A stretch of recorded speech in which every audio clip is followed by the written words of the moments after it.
चंद्रमा में आग दिखाई दे रही है, तारे दिखाई दे रहे हैं, कोई नीचे नहीं गिरता। हनुमान जी ने विचार करके मुद्रिका गिराई और मुद्रिका में लिखा है राम नाम। मां संकट के समय तो राम नाम का ही स्मरण करो। यह मुद्रिका कहां से आई, किसने दी? चकित चितौ मुद्री पहचानी। हनुमान जी श्री राम कथा कहने लगे। जानकी जी ने कहा जिसने इतनी सुंदर कथा सुनाई उसे भी तो देखें। हनुमान जी बोले बस माता कथा ही सुंदर है, कथा कहने वाला तो बिल्कुल बंदर है, ये छिपा ही रहे सो अच्छा। पर जानकी माता बोली बंदर ही सही, कथा सुनाने वाला तो सुंदर आवे। हनुमान जी सामने गए, जानकी माता ने देखा, फिर बैठी मन विस्मय भयो। हनुमान जी ने कहा राम दूत मैं मातु जानकी। हे माता मैं राम जी का दूत हूं, सत्य शपथ करुणा निधान की। और ये कहते कहते हनुमान जी के आंखों से आंसू बरसने लगे। कपि के वचन सप्रेम सुनि उपजा मन विश्वास, जाना मन क्रम वचन यह कृपा सिंधु करदास। नरवानरई संग कहु कैसे, कही कथा भई संगति जैसे। परिचय होने पर कुशलता पूछने के बाद श्री जानकी जी ने एक ही बात कही, आह नाथ हो निपट बिसारी। भगवान ने हमें भुला दिया। हनुमान जी बोले नहीं माता, भगवान ने आपको नहीं भुलाया। तो जयंत के पीछे तो बाण लगा दिया, चरण पर चंचुका प्रहार करने वाले के पीछे बाण, और हरण करने वाला अब तक आराम से बैठा है। श्री हनुमान जी ने कहा माता वहां भगवान के पास धनुष बाण कहां था? प्रभु तो आपका श्रृंगार कर रहे थे। जानकी माता बोली हाँ बेटा, प्रभु ने उन्हीं लकड़ी की सींकें उठाई, एक को धनुष बनाया एक को बाण। तो सींक क्या बाण बनी होगी? नहीं नहीं, प्रभु का संकल्प है। तो मां औरों को तो सींक ही दिख रही होगी, बाण है ये तो पता आपको होगा। हाँ, तो हनुमान जी बोले ऐसा भी तो हो सकता है कि हरण करने वाले रावण के पीछे किसी और रूप में बाण को लगा दिया हो। और रूप में? किस रूप में? हनुमान जी ने कहा कि माता सामने देखो, ये वानर के रूप में राम जी का बाण ही है। जिम अमोघ रघुपति कर बाना, ए ही भांति चले वो हनुमाना। ये बाण है। धनुज वन कृशानुम, रघुपति बाण कृशान, श्री हनुमान जी कहते हैं। जननी हृदय धीर धरु जरे निशाचर जान, ये राम जी का बाण है। सिंह के रूप में जयंत के पीछे बाण लगाया और बानर के रूप में रावण के पीछे बाण को लगा दिया। बेटा हनुमान अच्छा किया कि तुमने हमें बता दिया, तुम न बताते तो मैं कैसे जानते। हनुमान जी ने कहा कि माता मैं भला आपको बताऊंगा, आपको स्वयं पता लग गया। और आपने रावण से कह भी दिया।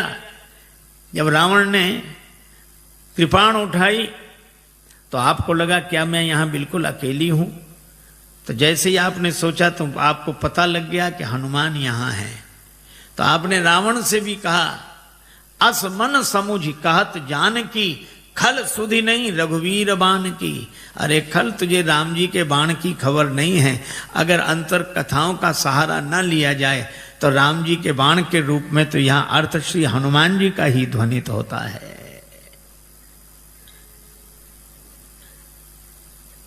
हनुमान जी बोले माता चिंता मत करो, राम जी आएंगे, साथ में हम सब लोग रहेंगे। अब इतने छोटे से हनुमान जी श्री जानकी माता से कहें कि निश्चिंत रहो, हम लोग रहेंगे। जानकी माता बोली बेटा सभी बानर तुम्हारे जितने हैं। हनुमान जी बोले हम तो उनमें बहुत बड़े हैं, बाकी सब छोटे छोटे हैं। हम सीनियर हैं, बाकी जूनियर। जानकी माता बोली तो हो चुका हमारा उद्धार, कौन सी लगी जहां सीनियर इतने से हो। कई बार मुझे लगता है ये अंग्रेजी का शब्द है सीनियर। सी माने देखो, नियर माने नजदीक से ही जो दिखे, दूर से दिखे ही नहीं। हनुमान जी ने कहा माता संदेह है। जानकी माता ने कहा मोरे हृदय परम संदेहा, सुन कभी प्रकट कीन निज देहा। श्री हनुमान जी ने विशाल रूप में अपने को प्रकट किया। जो जानकी माता हनुमान जी को ऐसे देख रही थी वो ऐसे देखने लगी। बेटा भरोसा हो गया। हनुमान जी छोटे बने, जानकी माता ने आशीर्वाद दिया और कहा कि वत्स हनुमान, जब तुम इतने बड़े थे तो इतने छोटे बनकर क्यों आए? हनुमान जी ने कहा कि माता बेटा कितना ही बड़ा हो पर मां के आगे तो छोटा ही है, और मैं तो छोटा ही था, फिर इतने बड़े कैसे बने? कहा यह तो आपकी कृपा दृष्टि का चमत्कार है। आपकी दृष्टि जिस पर पड़ जाए वही छोटे से बड़ा बन जाता है। हनुमान जी ने कहा कि माता मुझे आशीर्वाद मिल गया। अभी तक मैं राम जी का दूत था, लेकिन अब सीता राम जी का पूत हूं। आपने आशीर्वाद दिया, पर मेरी माता, मेरा आज जन्म हो गया है। जानकी माता बोली मुझे भी तुम्हारे जैसा बेटा मिल गया। श्री हनुमान जी ने कहा माता जन्म लेते ही मेरी एक आदत है, बड़े जोर की भूख लगती है। अंजनी माता के गर्भ से जन्म हुआ, जन्मते जगी जठर की ज्वाल, गगन में मारी एक उछाल, कृषे रवि बाल जाने फल लाल, आपकी जय हो जय हो जय हो। श्री हनुमान जी ने सूर्य भगवान कोई फल समझ के मुख में रख लिया। बाद में देवताओं ने प्रार्थना की तो छांड़ दियो रवि कष्ट निवार। एक सज्जन ने श्री तुलसीदास जी से कहा कि सूर्य भगवान उदय होते तब लाल रहते, थोड़ी देर में पीले पड़ जाते हैं, क्यों? श्री तुलसीदास जी बोले हनुमान जी के डर से, कि कहीं हनुमान जी फिर फल न समझ लें। जाको बाल विनोद समुझ मन, डरत दिवाकर भोर को। जब हनुमान जी बड़े हुए तो सूर्य भगवान से पढ़ने गए, गुरुदेव मुझे पढ़ाइए, मैं आपकी शरण में आया हूं। सूर्य भगवान ने देखा कि इस बालक को तो पहले भी कभी देखा है, पर याद नहीं आ रहा कहां देखा है। याद आ गया, ये वही बालक है जो एक बार बचपन में आया था। ऐसे विद्यार्थी को पास रखना ठीक नहीं। पढ़ते पढ़ते कब भूख लगावे, उतनी दूर से छलांग लगा के आ गया, अब तो ये सामने ही रहेगा। सूर्य भगवान बोले हम चलते फिरते गुरुजी हैं, एक जगह नहीं रहते, तुम एक जगह रहने वालों से पढ़ो। हनुमान जी बोले हम चलते फिरते विद्यार्थी बन जाएंगे, गुरुजी पढ़ेंगे आपसे ही। ये तो गले ही पड़ गए। सूर्य भगवान ने कहा एक बात और है कि आमने सामने रहे तब तो पढ़ाई होगी। हम आगे आगे चलेंगे तो हमारी पीठ तुम्हारी तरफ, तुम आगे आगे चलोगे तो तुम्हारी पीठ हमारी तरफ, फिर पढ़ाई कैसे होगी?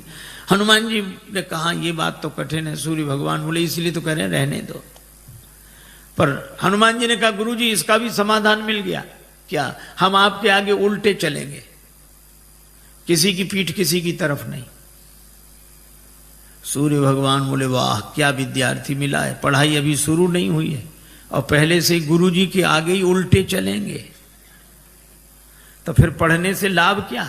जब उल्टे ही चलना है तो पढ़ने से लाभ क्या? हनुमान जी बोले गुरुदेव अगर उलट कर नहीं चले, जिंदगी नहीं बदली, तो भी पढ़ने से लाभ क्या? और हनुमान जी उल्टे ही चले। पाछले पगन गम मगन गगन मग क्रम को न भ्रम कपि बालक बिहार सो। तो सूर्य भगवान श्री हनुमान जी के बल से परिचित। कुछ लोग कहते हैं कि हनुमान ठुड्डी टेढ़ी पड़ गई इंद्र के वज्र की चोट से, पर तुलसीदास जी कहते हैं नहीं नहीं, इंद्र के वज्र की चोट हनुमान जी की ठुड्डी को नहीं लगी, हनुमान जी की ठुड्डी की चोट इंद्र के वज्र को लगी। जाकी चिबुक चोट चूरन किए रदमद कुलिस कठोर को। ऐसे वीर बजरंगबली ने कहा माता भूख लगी, तो आज क्या विचार है? फल सामने ही है। लागी देख सुंदर फल रूखा, रावण की वाटिका का उसका हमें डर नहीं, आप तो सुख पूर्वक आशीर्वाद दो। जानकी माता ने कहा रघुपति चरण हृदय धरि तात मधुर फल खाओ। हनुमान जी वाटिका में प्रवेश किए। राक्षस तो स्वभाव से आलसी।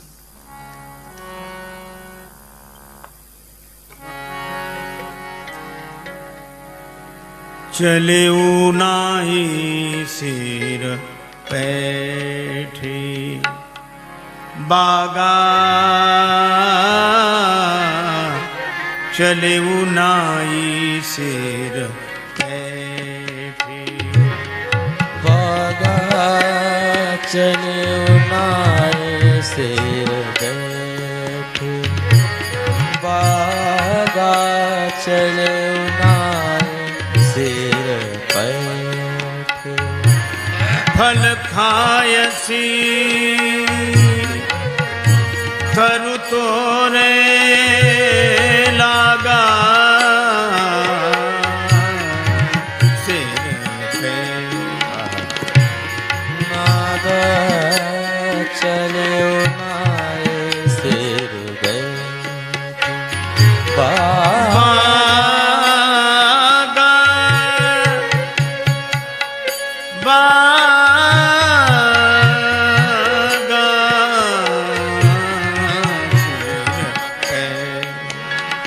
बागा चले उनाए शेर बैठे।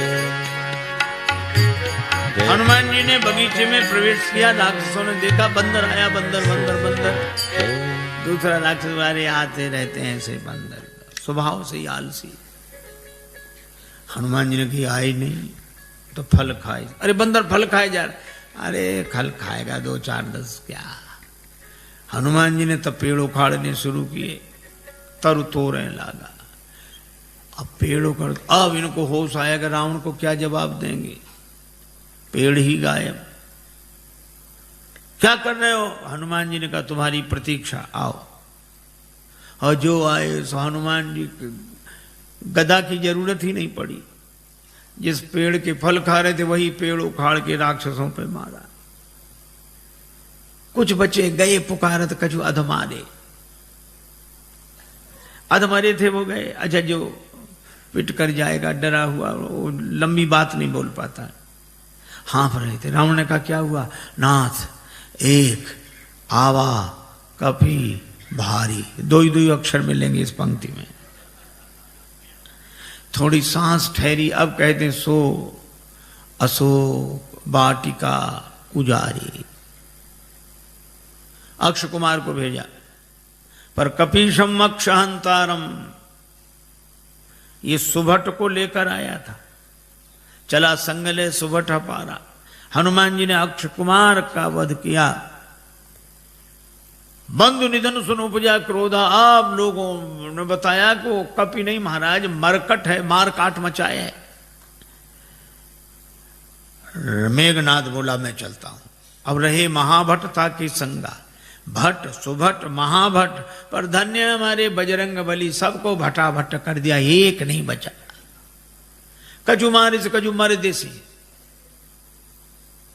जिस पर पेड़ पटका उसे मार दिया।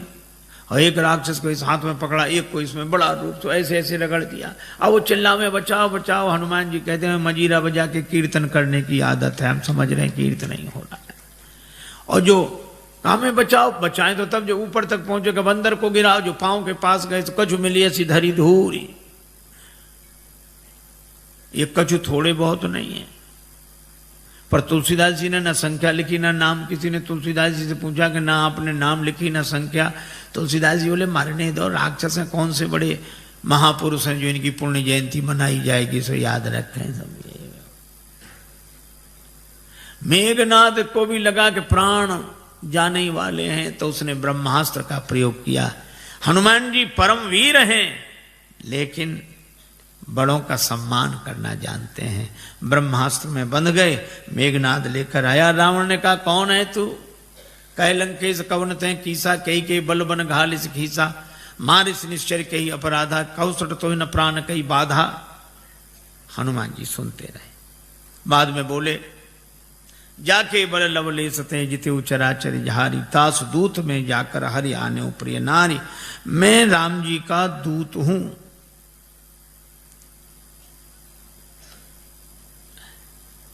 विनती करता हूं, विनती करो जोरी कर रावण सुनो, मान तज मोर सिखावन। पर रावण ने उस विनती को सुना नहीं। बोला मुझे समझा रहे, मुझे समझाने का फल जानते हो? हनुमान जी ने कहा कि हाँ फल तो जानते हैं। क्या फल है? हमारे यहाँ सम्मान होता है उपदेश देने वालों का। रावण बोला सम्मान नहीं, हमारे यहाँ सम्मान नहीं मिलेगा। मृत्यु निकट आई खल तो ही, काल की अधिष्ठात्री शक्ति मृत्यु को रावण ने हनुमान जी के बगल में खड़ा कर दिया। हनुमान जी डरे नहीं। रावण बोला मौत तुम्हारे बगल में खड़ी है, तुम डरते नहीं हो। हनुमान जी ने कहा कि रावण मौत हमारे बगल में खड़ी जरूर है, लेकिन देख तुम्हें रही है। रावण बोला हमें देख रही तो तुम्हारे पास क्यों खड़ी है? हनुमान जी बोले हमसे तो पूछने आई है कि रावण का अभी मामला साफ करना है कि बाद में, तो अभी तो हम उसे रोके हैं, फिर तो जो होगा सो होगा ही। रावण को बड़ा क्रोध आया, मार डालो राक्षस को। राक्षस मारने दौड़े। हनुमान जी ने मन ही मन सोचा कि जानकी माता को बचाने के लिए मंदोदरी आ गई, तो मुझे भी बचाने के लिए कोई आएगा। और इतना ही जैसे ही राक्षस मारने दौड़े तो सचिवन सहित विभीषण आए। और कोई सजा दे दो। रावण बोला बंदर के अंग भंग कर दिए जाएं।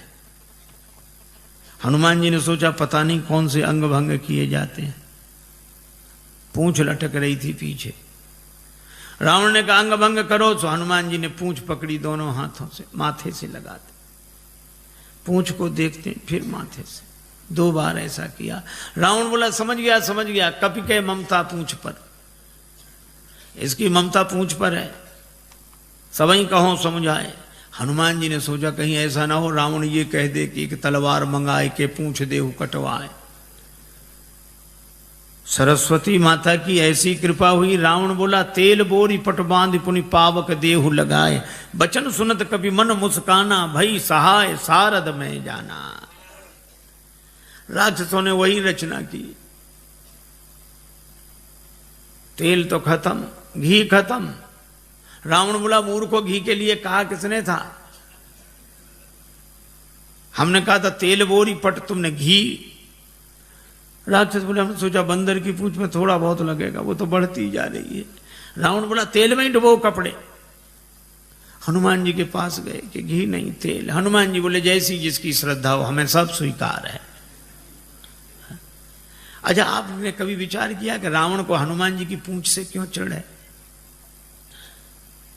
रावण को हनुमान जी की पूंछ से चिढ़ है क्यों? आपने देखा होगा पूंछ अंग विशेष को कहते हैं और प्रतिष्ठा को भी पूंछ कहते हैं। कई बूढ़े लोग घर के बाहर मिलते उदास, उनसे पूछो क्यों, क्या बात है? कुछ नहीं, फिर भी अब इस घर में हमारी कोई पूंछ नहीं रही। बोलो है पूंछ की परेशानी की नहीं। उनके घर गए, चाय की कौन कहे, पानी तक के लिए नहीं पूछा। बेटे से कहो तुम पिता को नहीं पूछते हो, वो कहता पिताजी ने हमसे पूछकर काम किया कभी कुछ? सब जगह पूंछ की ही समस्या, और हम अपनी पूंछ आगे रखते हैं पीछे नहीं। और रावण को भी हनुमान जी की पूंछ से ही चिढ़ है। रावण को लगता है लंका हमारी और हमारे यहां इनकी पूंछ। तो ईर्ष्या की आग में जलने वाला पूंछ को जला देना चाहता है, लेकिन जब जब कोई दुर्जन किसी सज्जन की बढ़ती हुई प्रतिष्ठा की पूंछ को मिटाने की चेष्टा करता है, तब तब भगवान की कृपा से उसकी पूंछ और बढ़ती है। बाढ़ी पूंछ की न कभी खेला। आग लगने वाली थी। हनुमान जी ने सोचा नगर में घूमकर देख लें, सभी ने चंदा दिया है, प्रसाद भी तो वहां वैसा वैसा देना पड़ेगा। रावण बोला बंदर को नगर में घूम कर आए, सब जगह से कुछ न कुछ आया। विभीषण के यहां से कुछ नहीं, इन्हें प्रसाद नहीं देना। आग लगी, हनुमान जी को पता ही नहीं लगा। देखा कि आग लगी, पावक जरत देखी हनुमंता, भय परम लघु रूप, तुरंत छोटे बन गए और ब्रह्मास्त्र से निकल आए। पर बड़ा विशाल रूप बनाया, बालधी विशाल विकराल ज्वाल जाल मानो, लंक लीलवे को काल रसना पसारी है। चारों तरफ आग, ऐसी आग लगाई। पूंछ तो पहले से ही लंबी, जैसे बगीचे में बैठकर आदमी पाइप से पानी देता, यहां वहां वहां। हनुमान जी ने ऐसे आग लगाई चारों तरफ। रावण ने बड़ी कोशिश की, बादलों से कहा बरसो। बादल बोले जो आ गया। उसी समय हवा इतनी तेज चली कि पानी बरसे, बादल बरसे लंका में, और पानी गिरे 2 किलोमीटर दूर उधर जाके जहां आग नहीं थी। रावण ने प्रलय के बादल बुलाए, प्रलय पयोधि बोले, वो भी नहीं बुझा सके। राम रोष पावक सो जरई, लंका जलकर राख हो गई। और हनुमान जी जानकी माता के पास पूंछ बुझाकर छोटा रूप बनाकर, जानकी माता ने कहा, वत्स मुझे तो बड़ा डर हो रहा था, लंका जल गई, तुम्हारी पूंछ का बाल भी नहीं जला। क्यों? हनुमान जी ने कहा कि माता, लंक जला के जली भी नहीं, हनुमंत विचित्र है पूंछ तुम्हारी। जानकी माता कहती हैं, लंक जला के जली भी नहीं, हनुमंत विचित्र है पूंछ तुम्हारी। कौन सा जादू राजेश भरा, हंसी पूछती हैं मिथिलेश दुलारी। हनुमान जी कहते हैं, बोले कपि ही राघव आगे, हृदय में आगे राम जी बैठे। बोले कपि ही राघव आगे है, पीछे है पूंछ रहस्य है भारी। वानर को भला पूछता कौन, श्री राम के पीछे है पूंछ हमारी। आगे राम जी के पीछे ही हमारी पूंछ है, नहीं तो कौन पूछता। माता, लंका साधारण आग में नहीं जली, पावक में जली। राम रोष पावक, तो तुम्हारी पूंछ बची कैसे? का उस पावक में आप भी तो रह रही हैं माता। जानकी माता बड़ी प्रसन्न हुई, आशीर्वाद दिया। चूड़ामणि लेकर हनुमान जी विदा हुए। जानकी माता ने कहा कि प्रभु को प्रणाम कहना। संदेशा लेकर हनुमान जी आए। भगवान को पता लगा। हनुमान जी ने कहा कि जानकी माता की अत्यंत विपत्ति है। भगवान बोले, विपत्ति तो तब होती है जब कोई भजन न करे, पर जानकी माता भजन कर रही तो अति विपत्ति। इसका अर्थ कोई भजन करे तो अति विपत्ति, न करे तो केवल विपत्ति। हनुमान जी ने कहा, हाँ प्रभु। कहा कैसे? कहा कोई भजन करता है तो वह भगवान को याद कर रहा है, कोई भगवान को याद न करे तो विपत्ति, लेकिन कोई भगवान का भजन करे और भगवान ही उसे भूल जाए तो अति विपत्ति। श्री सीता जी ने आपको नहीं भुलाया, आपने सीता जी को भुलाया। नेत्र भर आए भगवान के। हनुमान, मैं तुमसे उऋण नहीं। हनुमान जी चरणों में गिर गए। भगवान उठाना चाहते हैं, हनुमान जी उठना नहीं चाहते। प्रभु मैं बालक हो गया जानकी माता के यहां जाकर, अब बालक की मर्जी, उसे उठना होगा उठेगा, नहीं उठना होगा तो नहीं उठेगा। उठो उठो हनुमान, हम भी तुम्हें हृदय से लगा लें। हनुमान जी बोले, चरणों में अच्छे मिलेंगे तो आधी जिम्मेवारी हमारी, आधी आपकी, और जो आपके चरणों में गिर जाता है उसकी पूरी जिम्मेवारी आपकी। भगवान हनुमान जी को उठाकर हृदय से लगाते हैं। वानर वाहिनी के संग प्रस्थान करके समुद्र किनारे आए। पुल बनना है। विभीषण जी कहते, महाराज समुद्र से विनती करो। लक्ष्मण जी कहते, सुखा डालो। भगवान ने कहा, ऐसे ही करो। 3 दिन विनती की, नहीं माना। लक्ष्मण धनुष बाण लाओ, और समुद्र विप्र रूप में सामने आया। महाराज क्षमा करें। भगवान ने कहा कि वानर वाहिनी कैसे उतरे, उपाय बताया। नल नील के स्पर्श किए हुए पत्थर पानी में तैरेंगे, पुल बनाइए, और इस बाण से मेरे उत्तर तट पर रहने वाले राक्षसों को समाप्त कर दीजिए। अब देखो कितनी अद्भुत बात है। कोई न डूब रहा, उसके गले में पत्थर बांध दो तो जल्दी डूब जाता है, और पत्थर को कितनी भी ऊंचाई तक फेंको पर आएगा नीचे। ये पत्थर मानो कर्म का स्वरूप है, कर्म कितना ही ऊंचा करो अंत में नीचे लाएगा।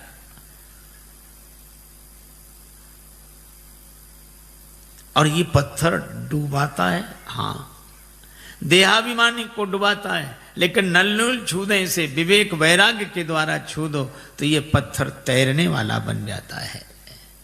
पर ये विवेक वैराग्य उन्हें जिन्हें गुरुदेव का आशीर्वाद मिला हो, लरिकाई दिशे आशीष पाई, पुल बना, भगवान की सेना पार हुई।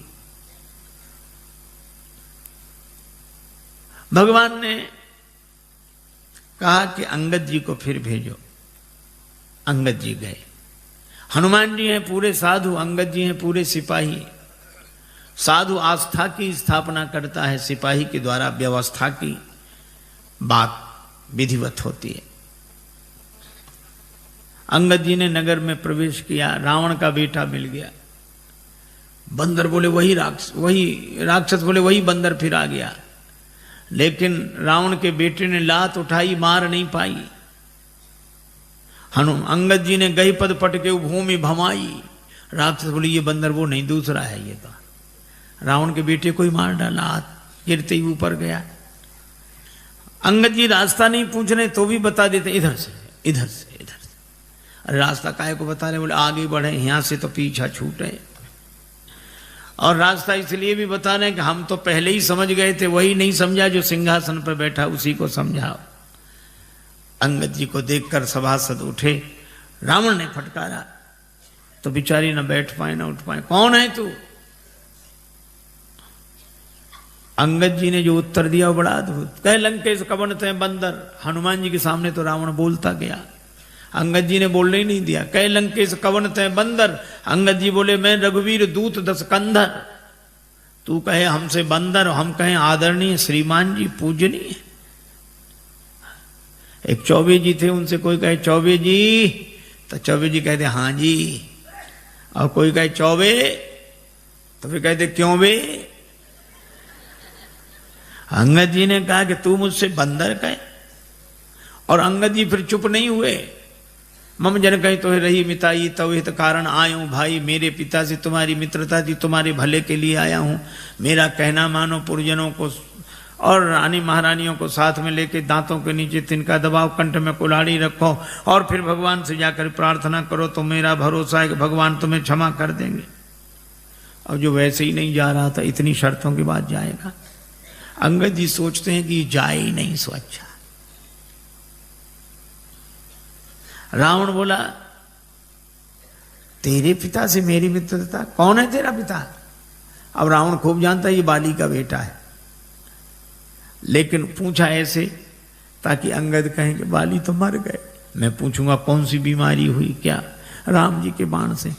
तो रावण बोला मैं फिर कहूंगा कि जिसने तेरे बाप को मार डाला उसी की सेवा करते शर्म नहीं आती? बाप की मृत्यु का बदला लेना है तो हमारे साथ आ। लेकिन जैसे ही अंगद जी से कहा कि तुम्हारा पिता कौन, तो अंगद जी बोले 6 महीने जिसकी बगल में दबे रहे उस बाली को भूल गए।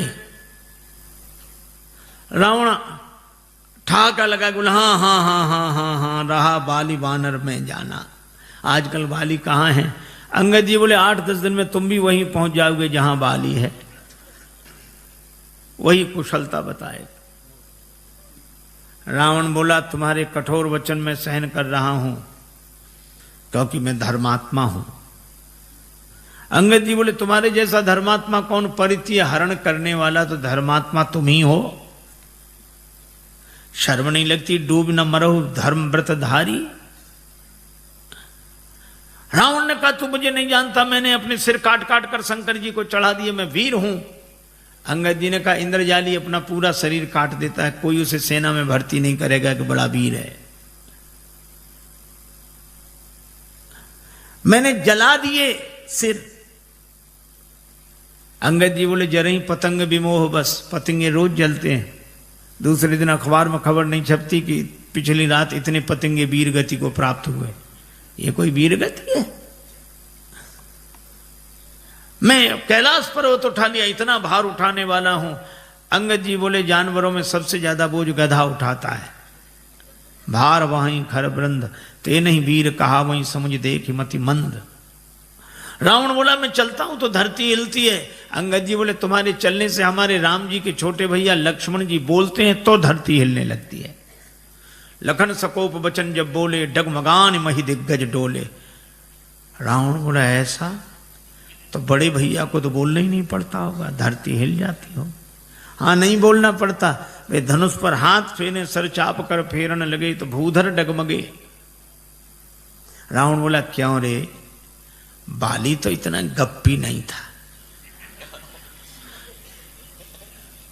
बाली न कबू गाल असमारा, मिली तपसिन तय भय से लवारा।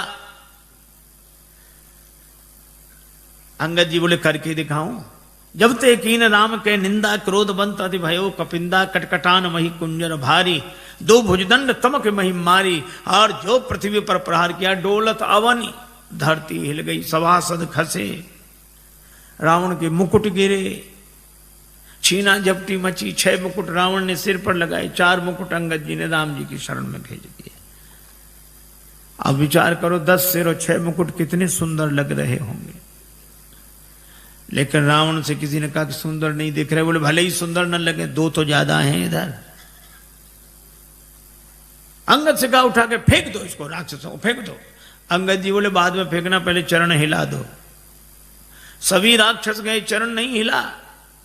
तासु सभा की कठिन प्रण जय तौल्यो कैलाश, तुलसी प्रभु प्रभुता कहो कि सेवक को विश्वास। अंगद जी का पांव नहीं हिला। तुम ही बचे हो। रावण आया, जैसे ही चरण पकड़ने लगा अंगद जी ने पांव हटा लिया। रावण बोला यह क्या किया? अंगद जी बोले झुकना यहां सिखा रहे हैं, पर चरण पकड़ना हो तो भगवान का पकड़ो। साधु वही है झुकना अपने चरणों में सिखाए, पर चरण भगवान का पकड़ाए। रावण को बड़ा बुरा लगा, लेकिन करता क्या। अंगद जी आए, राम जी से कहा कि युद्ध अवश्यम भावी है। दूसरे दिन से युद्ध आरंभ हुआ।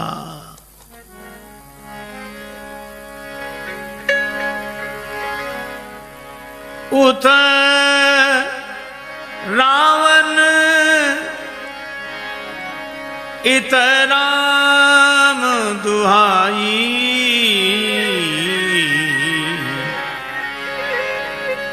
जयति जयति कर परि